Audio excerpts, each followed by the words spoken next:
Have you ever wondered if the things holding you back in life, your past, your fears, or even what others think of you, might not have the power you give them? Imagine a young man, frustrated and restless, stepping into a quiet study on the edge of an ancient city. He's there to challenge an older philosopher who claims something wild. That happiness is within everyone's reach, right now, no matter what's happened before.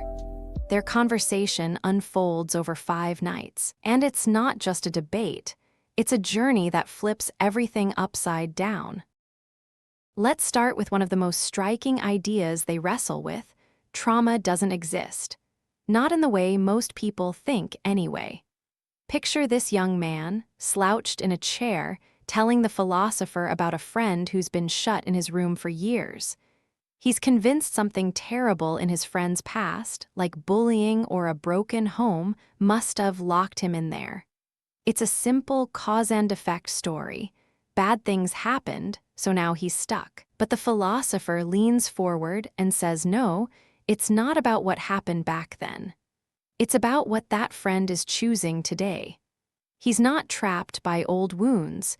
He's picking a path right now, staying inside to dodge the anxiety of the outside world. This isn't about pretending tough experiences don't hurt. They do. Say a kid grows up with parents who split up, maybe even abused him. That's real and it leaves marks. But the philosopher argues those marks don't decide the future. It's like water from a well, always 60 degrees. In summer, it feels cool. In winter, it's warm. The water doesn't change, the way it's felt does. So that kid with the rough childhood, he could see it as a reason to give up. Or he could decide it's just something that happened, not something that owns him. The meaning he gives it shapes everything. Think about that for a second. What if the stuff you blame for your struggles, like a failure, a rejection, or a loss, isn't actually chaining you down? What if you're holding the key, deciding every day whether to stay put or step forward? The young man doesn't buy it at first. He pushes back, saying his friend didn't choose this. He's suffering, not playing a game. But the philosopher points out something curious. If that friend steps outside and his heart races, his hands shake, that's real fear. Yet, it's fear he's conjuring up to keep his goal. Staying safe inside, where his parents fuss over him, where he's special because he's fragile. It's a tough pill to swallow, this idea that people might pick their own misery. But then the conversation shifts to something everyone's felt: anger. The young man shares a story from the day before. He's at a coffee shop reading when a waiter spills coffee all over his new jacket. He loses it, yells so loud the whole place echoes. He tells the philosopher it just happened, a flash of rage he couldn't stop. But the philosopher shakes his head. That anger wasn't some wild beast breaking free. It was a tool, crafted on the spot to make the waiter back down, to feel big in that moment. To prove it, he tells a story about a mother screaming at her daughter. She's mid-shout when the phone rings. It's the kid's teacher. Instantly, her voice turns sweet, polite, calm. 5 minutes later, she hangs up and dives right back into yelling. If anger was uncontrollable, how'd she switch it off so fast? It's like a prop she pulls out when it suits her, then tucks away. The young man's stunned. Could he really have chosen to blow up at that waiter? Was it less about the coffee, and more about wanting to be heard, to win? This flips the usual story about emotions. People don't just react, they act with purpose. Ever catch yourself snapping at someone and wonder why? Maybe it's not the spilled coffee or the late friend that sets you off. Maybe it's what you're aiming for: to vent, to control, to stand out. The philosopher calls this teleology. Life's not about what pushed you here, but where you're pulling yourself now. It's not the past driving the car, it's you, steering toward goals you might not even see yet. That's a lot to chew on, but it gets deeper when they talk about why people stay stuck. The young man admits he's unhappy, wishes he could be like his cheerful friend Y, all sunshine and smiles. He's sure he's warped, doomed by his personality. The philosopher nods but says that's not fixed. It's a lifestyle, a way of seeing the world he's picked. And here's the kicker. He keeps picking it because it's easier. Changing means facing the unknown. Like trading a rattly old car you know how to drive for a shiny new one you might crash. Staying unhappy, that's familiar. Safe. Why is it so scary to shift gears? Because it takes guts. The philosopher calls it the courage to be happy. Not talent, not luck, just bravery. The young man's floored. He wants to change, swears it's his deepest wish. Yet he's clinging to this creaky old life because the new one might hurt more. Ever feel that tug, wanting to leap but your feet won't move? It's not about ability, it's about daring to let go of what's comfortable, even if it's misery.